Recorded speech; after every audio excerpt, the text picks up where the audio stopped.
The big question to this day that's never been answered is why the train didn't slow down. There was no issue with the machinery, it was checked the night before, and of course the train itself, number 272, had run up and down this line 3 times already that day with no incidents whatsoever.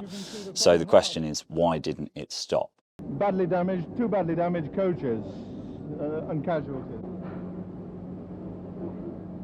I'm Andy Silvester, I'm the London editor at The Times. 50 years ago today, 28th of February 1975, a tube driver by the name of Leslie Newson left his house in southeast London to do his usual shift. He had with him 270 quid in his pocket, which in today's money is about £2,000. He said to his wife that he was going to buy his daughter a car once he finished work that day. He never made it, unfortunately, and neither did 42 passengers on the tube train that he was driving. As it pulled into Moorgate station, it didn't pull in. In fact, it sped up into a wall at the end of a runoff tunnel. The first 2 carriages were compacted into space for about 1. Rescuers moved straight to the scene. It took 12 hours to remove the last of those who survived the crash. What typically happened on those tube journeys from Drayton Park to Moorgate was that as pulling into the station, the driver would brake down to about 15 miles an hour before eventually pulling to a stop.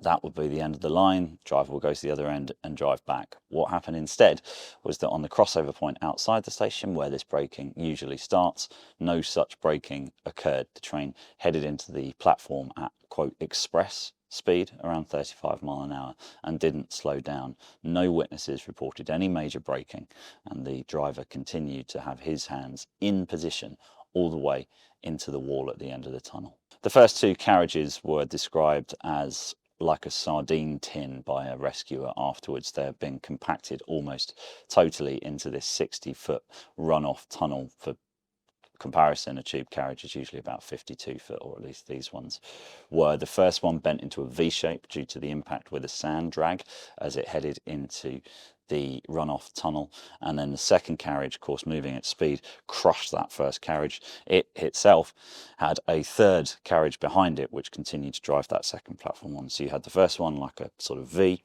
the second one came right into the bottom of that V, and the front of the train effectively sheared off and melded into the first carriage, and then the second carriage took a big hit from the 3rd one coming in the back as well. But really that first carriage and the first half of that second carriage were a really tough place to be.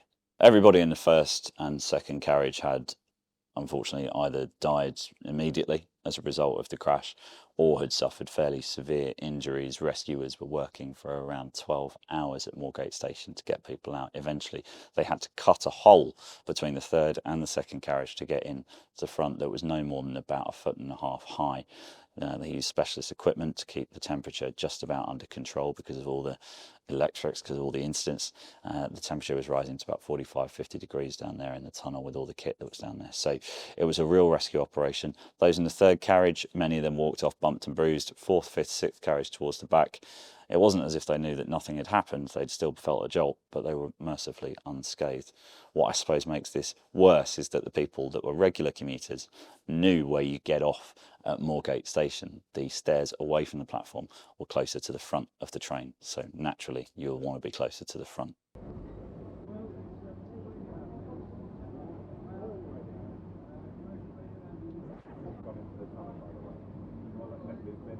The big question to this day that's never been answered is why the train didn't slow down. There was no issue with the machinery, it was checked the night before, and of course the train itself, number 272, had run up and down this line 3 times already that day with no incidents whatsoever. So the question is, why didn't it stop? Now, the railway inspectorate ruled it was driver error. Some people have speculated on other things. But the key 2 brakes that we need to be aware of, neither of which were activated, were an emergency brake in the very back of the train, and in the front of the train something called a dead man's handle.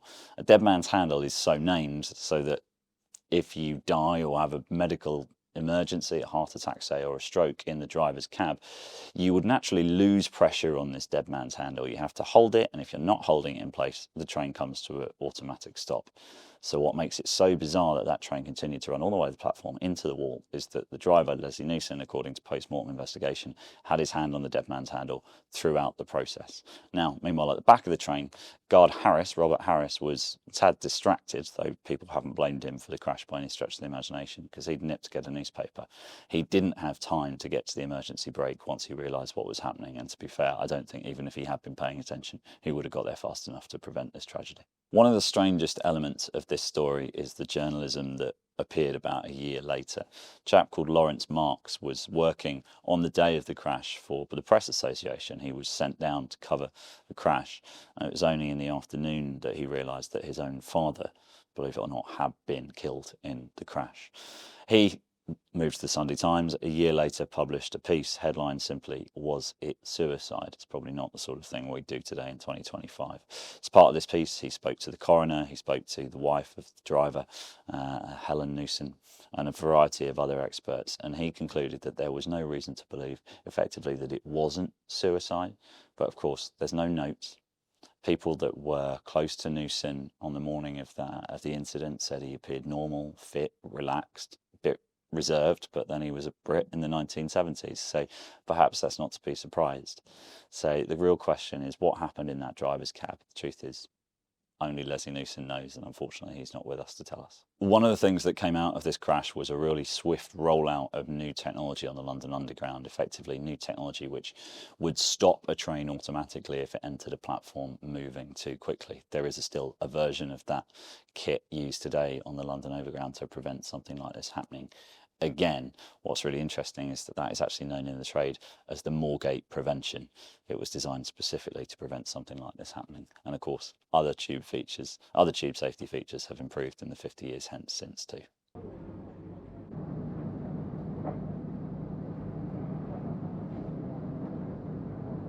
We tend to memorialise events that are easy to memorialise, and I think the uncertainty around how this happened, who was the villain, was there a villain in this, made it difficult almost for Londoners to comprehend, and certainly difficult to memorialise. But some of the families said, no, that's not enough. 43 people died, they deserve to be marked. Chief among them was a chap called Ken Thrower. Ken Thrower was a taxi driver, lived in Highbury, and on most mornings he would stop in at his dad's house, have a cup of tea, and they would drive into his father's work together in the city. Now that morning, Ken decided to take a taxi fare instead, so worked, didn't pop into his dad's. His dad got the tube, and unfortunately his dad was on the train that crashed into that wall at Moorgate. Ken and his granddaughters, including Claire, set up a Facebook group which rallied survivors and the bereaved for support, and then eventually 38 years later they were granted permission for a memorial on Finsbury Square by Islington Council, about 200 or so yards from where the incident occurred. A year later, TfL reciprocated, Transport for London reciprocated with their own memorial, which is where the service held today was occurring.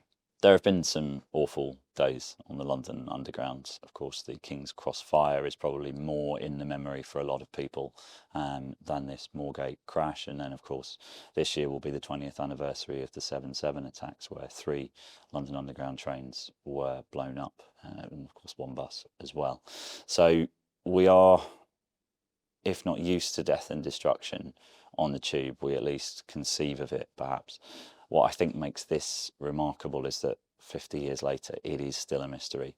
There is still no closure for a lot of the bereaved as to what happened and why they lost mothers, fathers, brothers, sisters. And I think that makes it a really unique story, and fundamentally a really sad one, because of course the relatives of Leslie Newson, who was survived by his wife and 2 daughters, will of course have had lots of questions across their lives as well.